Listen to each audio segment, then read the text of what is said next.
آئیے سب سے پہلے ہم اور آپ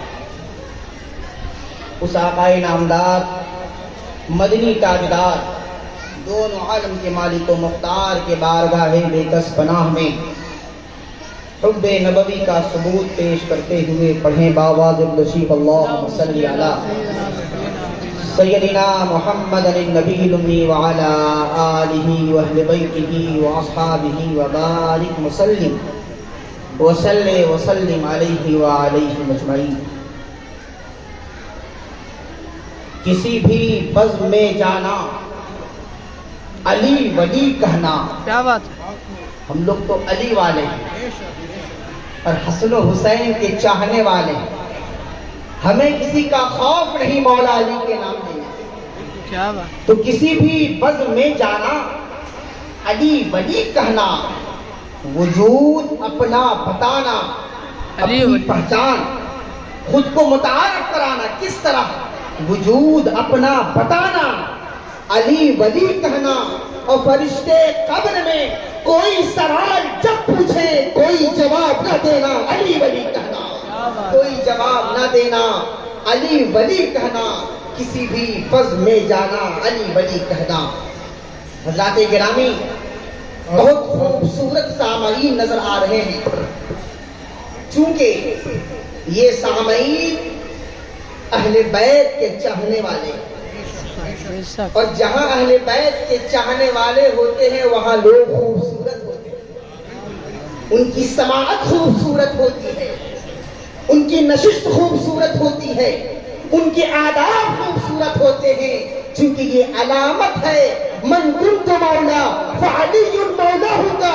جو نعرہ لگاتے ہیں وہ تمام لوگ حسین و جمیل ہوتے ہیں۔ جمی بولی فلک مولا، علی مولا، علی مولا، جمی بولی فلک مولا، علی مولا، علی مولا، جمی بولی فلک مولا، علی مولا، علی مولا۔ نعرہ حیدری۔ وقت چونکہ بہت کم ہے، بات کہنے کو بہت کچھ ہے، مگر وقت کا خیال رکھنا ہے اور بہت کم وقت میں کچھ علمی کانسیپٹ مکمل کرنی ہے، کچھ اہم سوالات کے جوابات دینے ہیں، کیا بات ہے؟ کیونکہ اہل بیت سے بغض کرنے والے کل بھی موجود تھے اور اہل بیت سے بغض و حسد رکھنے والے آج بھی موجود ہیں، کیا بات ہے؟ اور یہ تاریخ بہت پرانی ہے۔ خاندان نبوت سے دشمنی رکھنے والی جو تاریخ ہے یہ آج کی نہیں ہے۔ ذرا سا اپنی بات شروع کرنے سے پہلے خاندان نبوت پر جو انگشت نمائی تاریخ میں اٹھی اور لوگوں نے اہل بیت سے پہلے خاندان نبوت سے اور بنو ہاشم سے جس طرح عداوت لوگوں نے رکھا تھا، وہ کیوں رکھا تھا، ذرا سا وہ تاریخ میں چاہتا ہوں کہ آپ کے سامنے بیان کر دوں، ارشاد۔ تاکہ میری بات مکمل سمجھ میں آ سکے اور اہل بیت سے دشمنی کی وجہ بھی سامنے آ سکے کہ اہل بیت سے بغض کیوں ہے، خاندان نبوت سے اتنی نفرت کیوں ہے۔ یہ ذرا تاریخ جب سامنے آئے گی تو پوری حقیقت سامنے آ جائے گی۔ بنو عبد مناف کی دو شاخیں، ایک بنو ہاشم اور ایک بنو امیہ۔ یہ بنو امیہ کو نفرت میدان کرب و بلا سے شروع نہیں ہوئی، ان کی نفرت حضرت امام حسن کی خلافت سے شروع نہیں ہوئی، ان کی نفرت بنو امیہ کی بہت قدیم ہے، ان کی نفرت بہت قدیم ہے، اور نفرت کی وجہ یہ ہے، ایک ہے بنو امیہ اور ایک ہے بنو ہاشم، اور دونوں اولاد کس کے ہیں؟ بنو ابن عبد مناف۔ ابن عبد مناف کے کون ہیں؟ یہ دونوں اولاد ہیں۔ بنو ہاشم سے سرور کائنات صلی اللہ علیہ وسلم کا خاندان شروع ہوتا ہے، اور بنو امیہ سے امیر معاویہ اور یزید کا خاندان شروع ہوتا ہے۔ کیا بات ہے؟ یہ تاریخ بہت پرانی ہے، اس کو سمجھنا ضروری ہے۔ نفرت کی وجہ کیا تھی؟ چونکہ کعبۃ المقدس کی تولیت اور ذمہ داری، جیسے یہ آستانہ ہے تو آستانے کا کوئی نہ کوئی متولی ہوتا ہے، کوئی نہ کوئی اس کا ذمہ دار ہوتا ہے، ویسے ہی خانہ کعبہ کے ذمہ دار حضرت عبد المطلب تھے. بنو ہاشم کے خاندان میں کعبۃ المقدس کی تولیت آ گئی، اس کی نگرانی آ گئی، اس کی ولایت آ گئی. جب یہ دیکھا بنو امیہ نے تو تکلیف شروع ہوئی کہ ہم بھی تو عبد مناف کے خاندان کے ہیں، پر یہ تولیت ہماری قسمت میں کیوں نہیں آئی؟ ہمیں خانہ کعبہ کی ولایت کیوں نہیں دی گئی؟ بنو ہاشم کے خاندان میں کیوں رکھ دی گئی؟ بنو ہاشم کے خاندان میں اس لیے رکھی گئی کیونکہ بنو ہاشم کا خاندان اس لائق تھا کہ کعبۃ المقدسہ کی ولایت کو سنبھال سکے. کیا بات ہے. یہ تو علی کے خاندان والے کے اندر یہ طاقت ہے اور نبی کے خاندان کے اندر یہ طاقت ہے کہ ولایت اور تولیت کی ذمہ داری وہ نبھا سکے اور سمجھا سکے. لہذا نفرت اس لیے شروع ہوئی کہ کعبۃ المقدسہ کی ذمہ داری ہمیں ملنی تھی، مل گئی حضرت عبد المطلب یعنی رسول پاک صلی اللہ علیہ وسلم کے دادا جان کو. وہاں سے یہ تکلیف شروع ہوئی اور یہ نفرت شروع ہوئی. مگر جب بعثت نبی ہوا اور رسول اللہ صلی اللہ علیہ وسلم نے اپنے نبوت کا اعلان فرمایا، اس وقت یہ نفرت تھوڑی سی دب گئی. چونکہ جرأت نہیں تھی، نبی پاک کے سامنے زبان دراز کرنے کی طاقت نہیں تھی.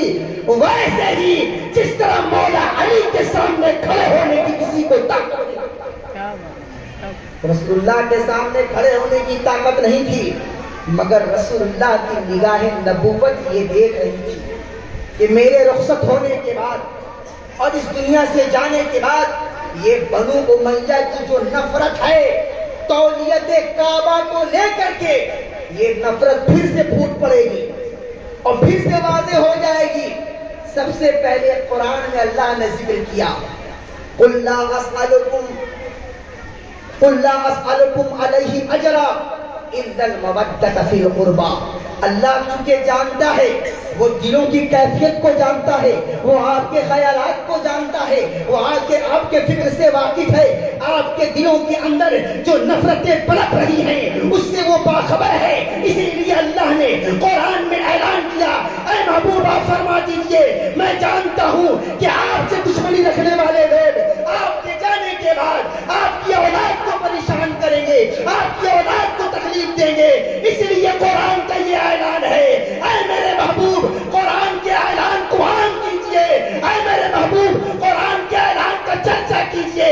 قُلْ لَا أَسْأَلُكُمْ عَلَيْهِ أَجْرًا إِلَّا الْمَوَدَّةَ فِي الْقُرْبَى کہ میں دین کی تبلیغ میں اور رسول اللہ صلی اللہ علیہ وسلم کی جو اللہ کی طرف سے جو تعلیمات لوگوں تک پہنچائی تھی اس کے تعلق سے اے محبوب کہہ دیجئے کہ میں کسی چیز کا سوال نہیں کرتا ہوں، سوال بس یہ ہے کہ میری آل سے محبت کرو. کیا بات ہے. سوال بس یہ ہے کہ میرے اہل بیت سے محبت کرو. اللہ نے اعلان اس لیے کروایا کیونکہ اللہ جانتا تھا کہ آنے والے وقت میں بنو امیہ کے دل میں جو نفرتیں ہیں وہ ظاہر ہو جائیں گی. اس لیے قرآن میں اس کا پہلے اعلان کیا اور رسول اللہ نے اپنی پوری زندگی یہ دیکھتے ہوئے گزاری کہ مولا علی سے بغض اور حسد رکھنے والے کتنے لوگ موجود تھے. کبھی کبھی ایسا ہوتا تھا کہ مولا علی کا دل بیٹھ جاتا تھا اور رسول اللہ سے فرماتے تھے کہ لوگ مجھے کیوں مجھ سے دشمنی کرتے ہیں، لوگ مجھ سے کیوں نفرتیں کرتے ہیں. رسول اللہ نے فرمایا اے علی کیوں اداس ہوتے ہو، گھبرانے کی ضرورت نہیں ہے، دشمنی کرنے والے کو کرنے دو. اے علی یاد رکھو جنت کا دروازہ سب سے پہلے محمد کھولے گا اور میرے ساتھ علی کھولیں گے، علی کے ساتھ علی کے گھرانے والے کھولیں گے، علی کے گھرانے کے بعد علی کے چاہنے والے کھولیں گے. اے علی کیوں پریشان ہوتے ہو، جو تم سے محبت کرے گا وہ جنت میں داخل ہوگا. سبحان اللہ سبحان اللہ. فیصلہ کر دیا، وہ علی سے محبت کرے گا وہ جنتی ہوگا اور جو علی سے بغض رکھے گا جہنم اس کے تقدیر میں ہوگا. لہذا حدیث ہے مسلم شریف کی، مولا علی ارشاد فرماتے ہیں رسول اللہ نے مجھ سے فرمایا اے علی تم سے محبت صرف مومن کریں گے، تم سے محبت صرف مومن رکھیں گے، اور تم سے حسد اور جلن صرف اور صرف منافق رکھیں گے۔ تو رسول اللہ کا اعلان تو عام ہو گیا کہ نفرت کرنے والے کون ہیں؟ یہ جنتی ہیں۔ اور حسد اور بغض رکھنے والے کون ہیں؟ حدیث میں فرما دیا گیا کہ یہ جہنمی، چونکہ منافق کی جگہ جہنم ہے۔ کافر سے بھی نیچے جہنم میں کیٹیگری ہے، جیسے جنت کے درجات ہیں ویسے ہی جہنم کے درجات ہیں۔ تو جو جنت میں اپنے عمل کے باعث اور اپنے محبت کے باعث جنت میں اعلیٰ مقام ملے گا، ویسے ہی جہنم کے اندر اپنے عمل کے باعث اور اپنے ایمان کے باعث جہنم کے اندر کیٹیگری ہوگا، اور اس کے نیچے سب سے نیچے سطح میں اگر کوئی ہوگا تو منافق ہوگا۔ سب سے نیچے اگر کوئی ہوگا وہ منافق ہوگا، کیونکہ منافق کا انجام کافر سے بھی زیادہ برا ہے۔ لہذا جو علی سے نفرت کرتے ہیں، جو اہل بیت کے ذکر سے تکلیف انہیں ہوتی ہے، کل بھی ہوتی تھی آج بھی ہوتی ہے۔ آج کل تو لوگ دھڑلے سے مائک پر اور جمعہ کے خطبے میں اور منبروں پر یہ اعلان کرتے ہیں کہ جو علی کا ذکر کرے تم سمجھ جاؤ کہ وہ رافضی ہے۔ نعوذ باللہ، کیا علی کے ذکر رافضی کریں گے؟ کیا مولا علی ایک تحفہ؟ رسول اللہ نے غدیر خم کے موقع پر 2 تحفہ عنایت فرمایا۔ اللہ کے رسول نے فرمایا، حدیث سن لیں، رسول اللہ نے فرمایا غدیر خم کے موقع پر کہ اے لوگوں سنو، میں جا رہا ہوں، مجھے لگتا ہے کہ میں اب اس دار فانی سے کوچ کر جاؤں گا، میرے جانے کے بعد میں عظیم تحفہ تمہیں دے کر جا رہا ہوں، 2 عظیم چیز تمہارے درمیان چھوڑ کر جا رہا ہوں، یاد رکھو لن تضلوا ان تمسکتم بہما، اگر تم نے ان 2 چیزوں کو مضبوطی سے تھام لیا کبھی گمراہ نہیں ہوگے۔ کیا بات ہے؟ وہ 2 چیز کیا ہے؟ وہ 2 تحفہ کیا ہے جو رسول اللہ نے ارشاد فرمایا؟ رسول اللہ نے فرمایا وہ 2 تحفے، ایک تحفہ اللہ کے طرف سے یعنی کتاب اللہ، مسلم شریف کی حدیث ہے، کوئی اسے انکار نہ کرے، چونکہ بخاری اور مسلم قرآن کے بعد اگر کسی کتاب کی اہمیت ہے تو وہ بخاری اور مسلم ہے۔ کون انکار کرے گا؟ جو انکار کرتے ہیں انہیں کہیے کہ جا کر کے مدرسے میں پھر سے سبق پڑھیں اور کھولیں مناقب علی کو اور کھولیں مناقب حسین کے چیپٹر کو اور پڑھیں اللہ کے رسول نے علی کے لیے کیا شان بیان کی۔ چونکہ پڑھنا نہیں ہے، پڑھنا اس لیے نہیں ہے کہ دل میں نفرت لے کر بیٹھے ہیں اور ان معصوم لوگوں کے دلوں میں نفرت کو ڈال رہے ہیں۔ کب تک ڈالو گے؟ یاد رکھو میدان محشر میں اللہ کے رسول نے فرمایا ہے کہ قرآن اور اہل بیت میرے ساتھ اکٹھا کھڑے ہوں گے، تو جو قرآن کو تھام لے، جو اہل بیت کو تھام لے، وہ میدان محشر میں میرے ساتھ محشور ہوگا، وہ میرے ساتھ کھایا جائے گا، سبحان اللہ، اس کا درجہ میرے درجے کے قریب ہوگا۔ یہ اتنی شان اور اتنی چیزیں جو حدیث کے اندر موجود ہیں، کیوں نہیں لوگ بیان کرتے؟ غدیر خم کے موقع پر مسلم شریف کی حدیث کہ 2 چیز چھوڑ کے جا رہا ہوں، 2 تحفہ، ایک تحفہ اللہ کی طرف سے وہ ہے قرآن کتاب اللہ، اور دوسری چیز کہا رسول اللہ نے، اور دوسرا تحفہ میں اپنی طرف سے دے کے جا رہا ہوں، دوسرا تحفہ میں اپنی جانب سے دے کے جا رہا ہوں، اور وہ دوسرا تحفہ میرے اہل بیت میرے ہی طرف ہے۔ لہذا جو اہل بیت کو اور قرآن کو مضبوطی سے تھام لے، حدیث کا حکم ہے لن تضلوا ان تمسکتم بہما، کہ کبھی گمراہ نہیں ہوں گے اگر دونوں شے کو مضبوطی سے تھام لیا۔ اب یہاں سوال پیدا ہو، اور یہ سوال بہت سارے ذہنوں میں آتا ہے، اور اسی سوال سے بعض لوگ کھیل کھیلتے اور معصوم لوگوں کو ورغلانے کی کوشش کرتے ہیں، مگر چونکہ مسلم شریف کی حدیث نے وعدے کر دیا ہے، سوال بھی کیا اور سوال کا جواب بھی دیا، سوال بھی کیا اور سوال کا جواب بھی دیا۔ حدیث کے اندر آتا ہے، اسی کی آگے کا جو ٹکڑا ہے جو میں نے بیان کیا مسلم شریف کے، فرمایا کہ من اہل بیتی، وہ اہل بیت کون ہیں، کن کو مضبوطی سے تھامنا ہے، اس پر ہمارے علماء نے بڑے اپنے چیلی گوئیاں شروع کر دی.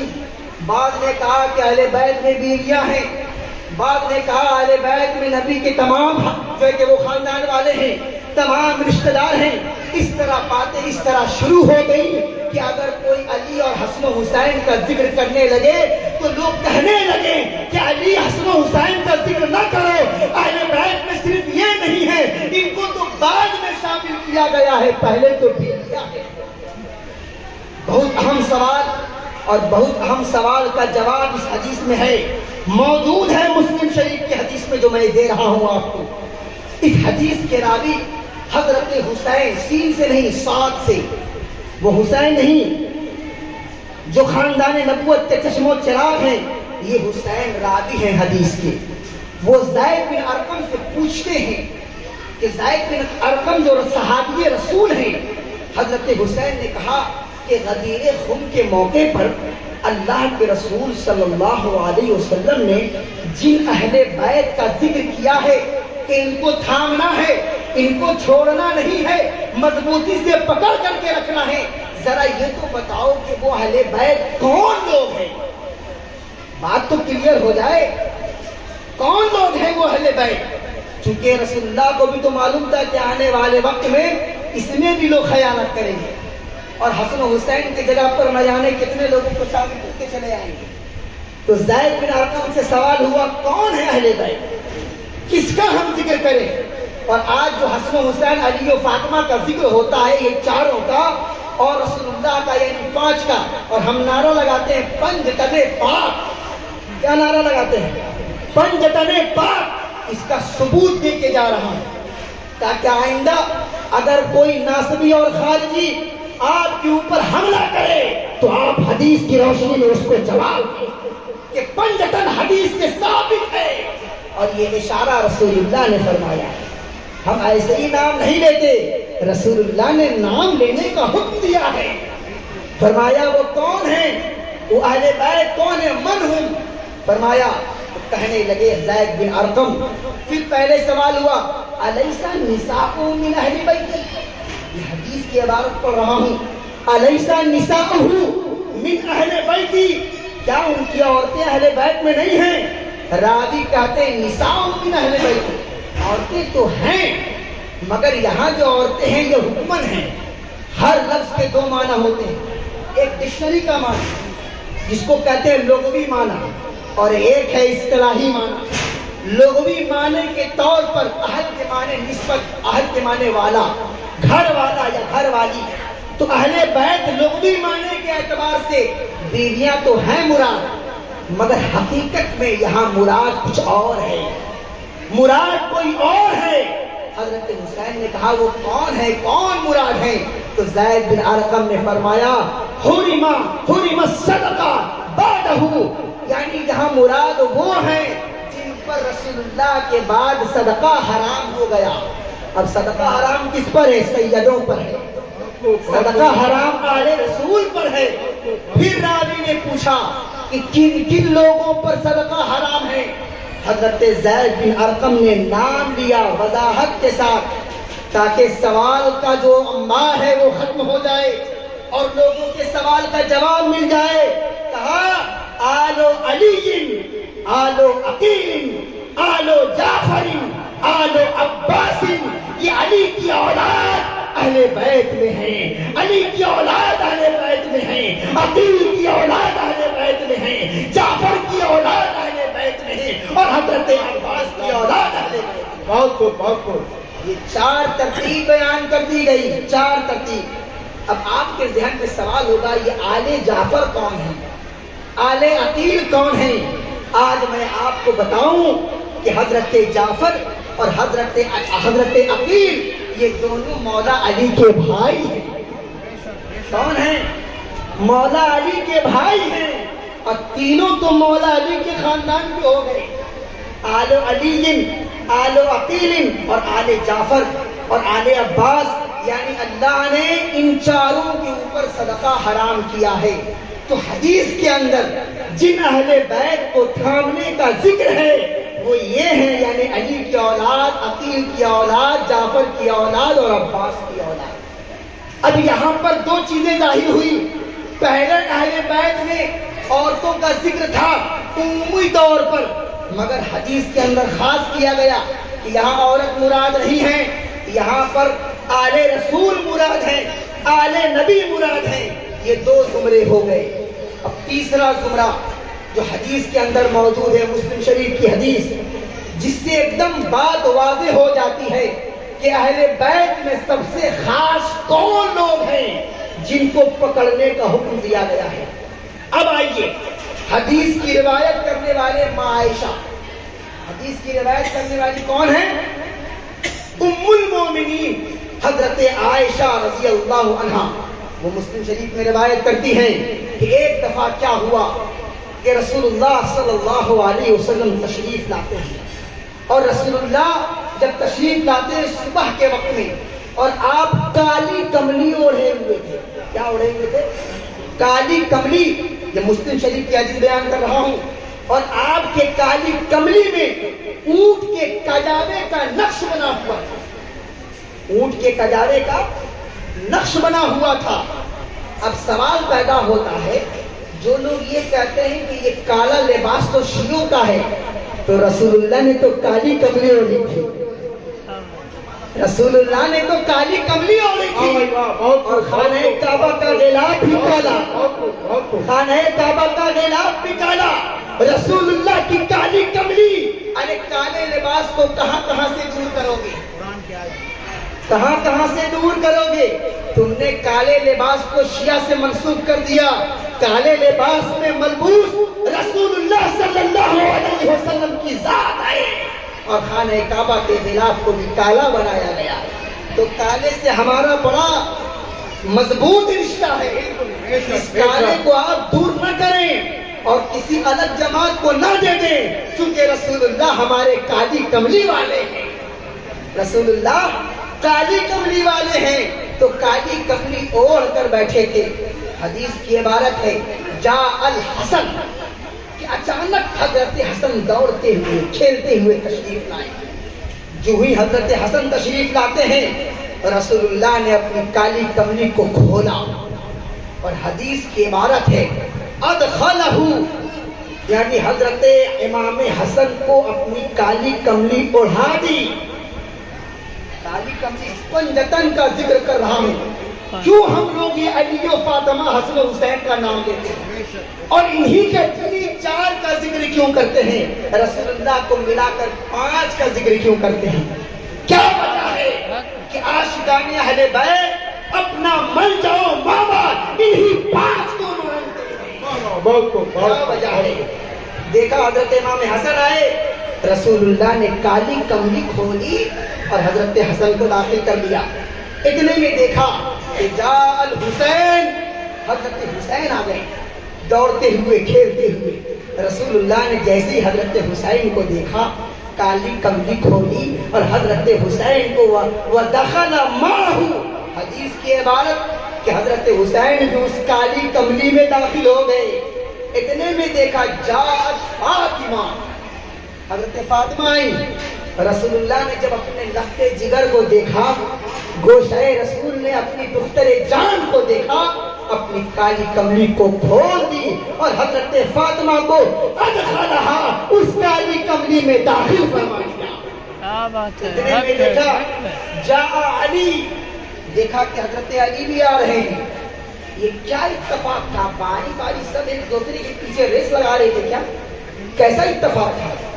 لوگ کہہ سکتے ہیں یہ عجیب اتفاق ہے. یہ اتفاق نہیں ہے میرے دوستوں، بالکل یہ اتفاق نہیں ہے. یہ ایک سبق ہے، یہ ایک میسج ہے. لوگوں کی عقل کو کھولنے کے لیے یہ حدیث موجود ہے اور واضح کرنے کے لیے کہ اہل بیت حقیقت میں کون ہے. یہ حدیث واضح کر رہی ہے. اتنے میں حضرت علی آئے، رسول اللہ نے کالی کملی کھولی اور حضرت علی کو اس کالی کملی میں داخل فرمایا اور کالی کملی کو ایسے یوں فرمایا، یعنی اپنے باہوں میں لے کر کے قرآن کی آیت پڑھی، انما یرید اللہ لیذھب عنکم الرجس اہل البیت ویطہرکم تطہیرا. اے اللہ، دوسری روایت میں ہے ہؤلاء اہل بیتی، اے اللہ یہ میرے اہل بیت ہیں لہذا ان سے آلودگی کو دور سبحان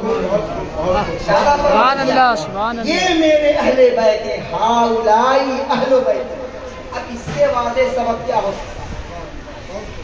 اس سے واضح بھی کوئی چیز ہے کہ رسول اللہ خود اشارہ کر دیں تاکہ بعد والے لوگوں کو سوال کرنے کا موقع ہی نہ رہے.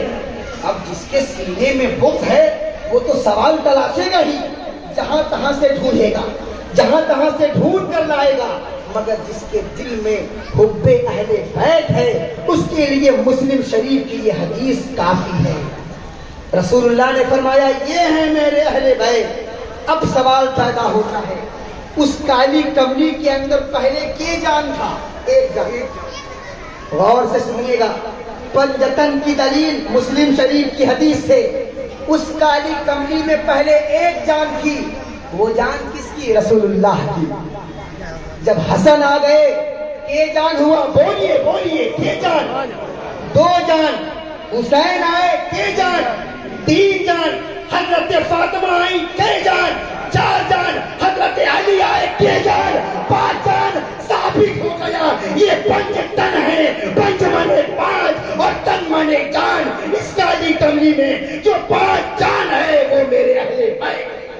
پنج تن کا پانچ نعرہ,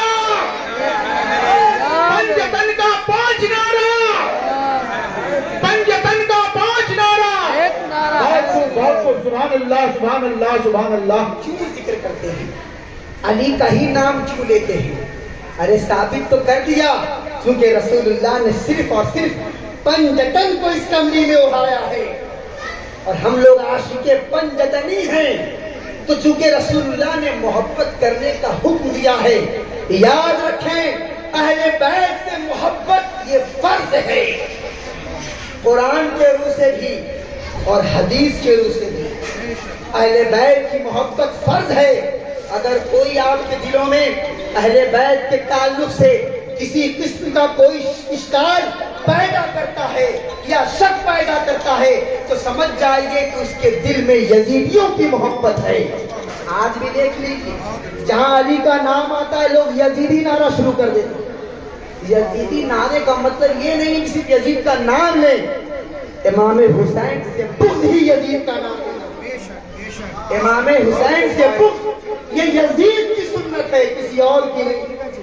امام حسین سے محبت یہ رسول اللہ کی سنت ہے, اور اہل بیت سے نفرت اور بغض یہ امیر معاویہ اور ان کے خاندان بنو امیہ کی سنت ہے.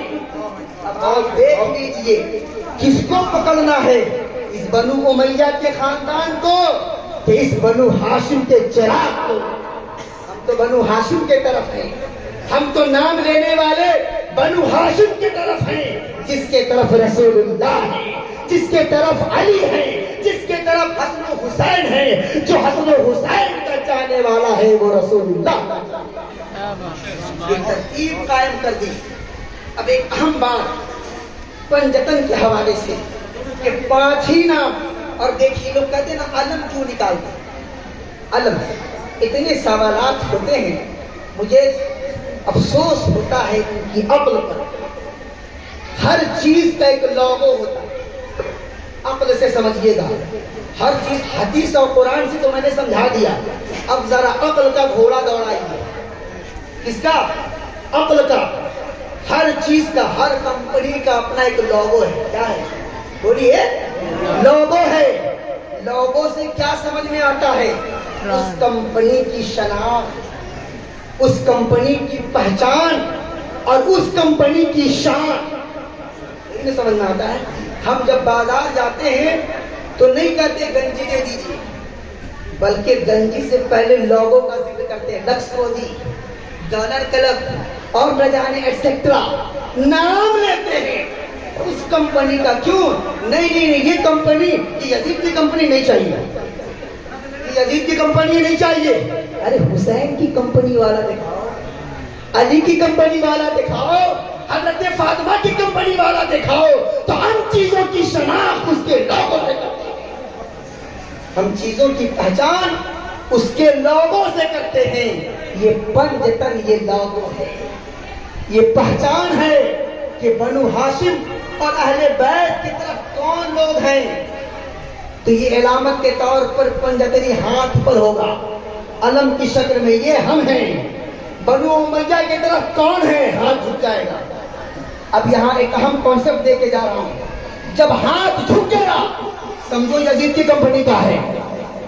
جب ہاتھ جھک گیا، بہت اہم کانسیپٹ کلیئر کر رہا ہوں، جب ہاتھ جھک جائے یزیدی کمپنی، اور جب ہاتھ بلند ہو جائے حسینی کمپنی۔ جب ہاتھ بلند ہو جائے، علم بلند ہو جائے، تو یزیدی کمپنی نہیں حسینی کمپنی ہے۔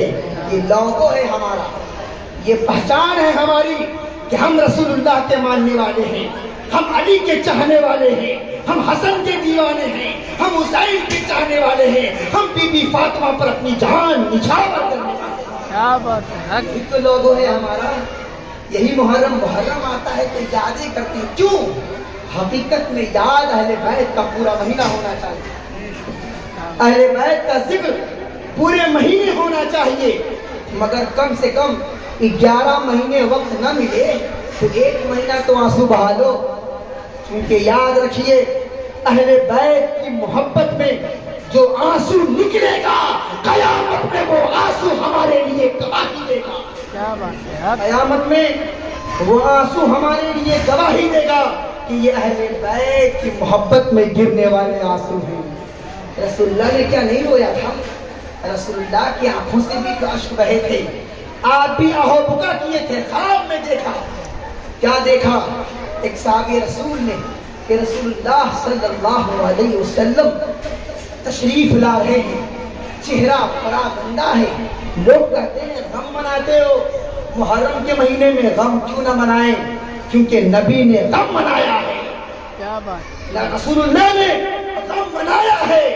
اور سب سے پہلی بات آپ کہیے گا ثابت کرو، تو میں کہوں گا صحابی رسول کا خواب، آپ کہیے گا خواب نہیں مانیں گے تو ہم کہیں گے تم حدیث کے منکر ہو، کیونکہ رسول اللہ نے فرمایا ہے جس نے خواب میں مجھے دیکھا اس نے حقیقت میں مجھے ہی دیکھا، کیا بات، جس نے خواب میں مجھے دیکھا حدیث سے صحیح، اس نے حقیقت میں مجھے دیکھا۔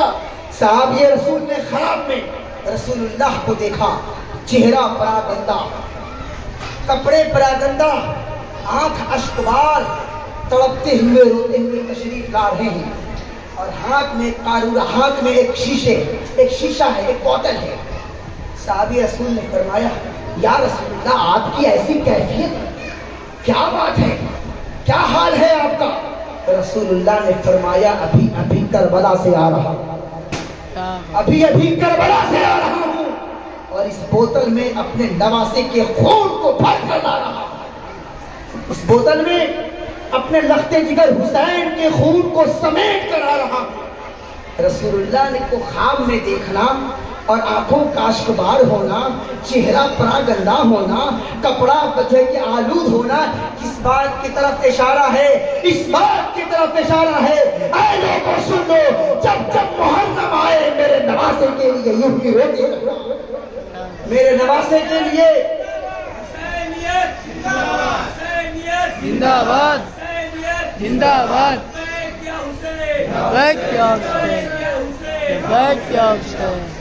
تو ہمیں حسین تو رسول اللہ کی سنت ہے۔ بعض لوگ اپنے غم کے اظہار کے لیے کربلا جاتے ہیں، کہاں جاتے ہیں؟ کربلا۔ اور جن کے پاس وہ وسعت نہیں ہے، پیسے نہیں ہیں، وہ بیچارے کیا کریں؟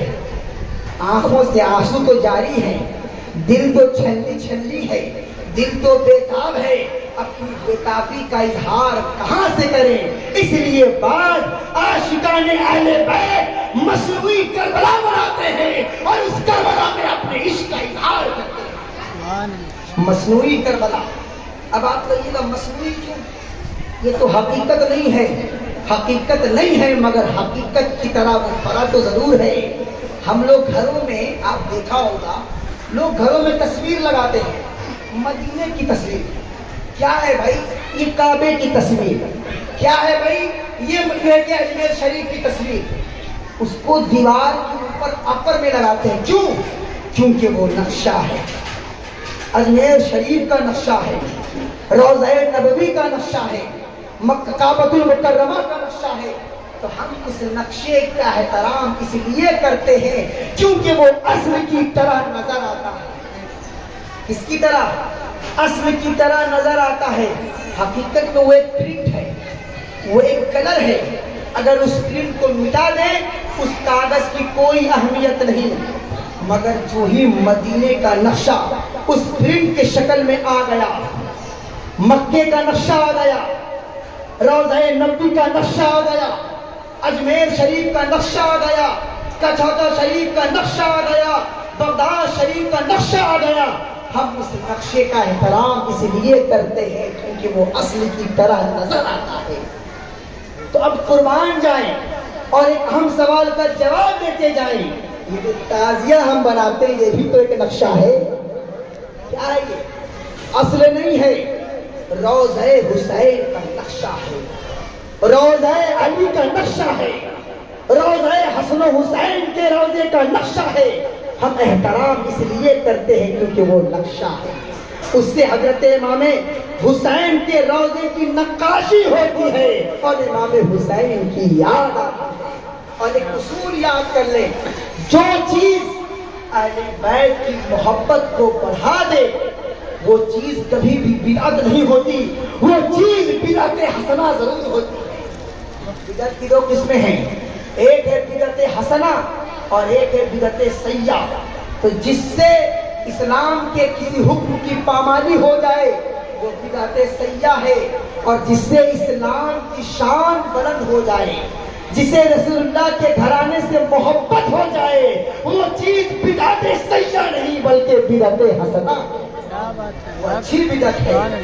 لہذا تعزیہ جو لوگ بناتے ہیں، میں حکم نہیں دیتا کہ تم تعزیہ بناؤ، مگر منع بھی نہیں کرتا. کیوں؟ کیونکہ مجھے نہیں معلوم کہ کس کے دل میں اہل بیت کی محبت پڑ گئی اور کون تعزیہ کس بنیاد پر بنا رہا ہے. یہ اللہ کے علاوہ کوئی نہیں جانتا. بعض لوگ آئیں گے تاریخ بیان کریں گے، اور ایک فلاں تاریخ سے تعزیہ کی شروعات ہو گئی. کبھی بھی ہو، مجھے کوئی تاریخ سے مطلب نہیں. ہم اس لیے بناتے ہیں کہ اس تعزیہ سے امام حسین کی یاد زندہ ہوتی ہے. ہم اس لیے بناتے ہیں اس سے ہمیں امام حسین کی یاد تازہ ہوتی ہے. ہم جب تعزیہ دیکھتے ہیں روضہ حسین نظر آتا ہے. ہم جب تعزیہ دیکھتے ہیں کربلا کا منظر میرے سامنے واضح ہو جاتا ہے. ہم تو تعزیہ اس لیے بناتے ہیں تاکہ اپنے دل کے درد کو ٹھنڈا کر سکیں. کیسے سوالات ہیں، ہر چیز کا جواب قرآن و حدیث نہیں. اور عشق کا سوال اور عشق کا جواب، آپ عشق کو کبھی بھی ثابت نہیں کر سکتے. عشق محسوس کرنے کی چیز ہے. عشق کیا ہے؟ محسوس کرنے کی چیز ہے. تو جو لوگ عشق کرتے ہیں وہ عشق کو محسوس کرتے ہیں، اور جو لوگ عشق نہیں کرتے وہ عشق کو کبھی محسوس کر ہی نہیں سکتے. اب میں ایک آخری حدیث اہل بیت کے حوالے سے کہ یہ پنجتن پاک کو ہم کیوں چاہتے ہیں، قرآن کی آیت اور حدیث کی روشنی میں ایک حدیث بیان کروں گا اور گزر جاؤں گا. ایک بار کیا ہوا، نجران کے کچھ پادری، عیسائی پادری، نجران کے عیسائی پادری سے رسول اللہ صلی اللہ علیہ وسلم کا کلیش ہوا، مباحثہ، ڈیبیٹ. اور کس بنیاد پر؟ وہ حضرت عیسیٰ علیہ قرآن نے پورا ذکر کیا ہے. وہ عیسیٰ علیہ السلام کے تعلق سے ڈیبیٹ کرنے آئے تھے. رسول اللہ نے ان کو دعوت مباہلہ دے دیا. کیا دے دیا؟ دعوت مباہلہ. اور یہ مباہلہ کیا ہے؟ مباہلہ کہتے ہیں ایک فریق سامنے ہو، دوسرا فریق اس کے سامنے ہو، اور دونوں قسم کھائیں کہ اگر ہم حق پر ہیں تو اللہ تعالیٰ تمہیں مٹا دے، برباد کر دے، اگر تم حق پر ہو تو ہمیں نیست و نابود کر دے. اسی کا نام مباہلہ ہے.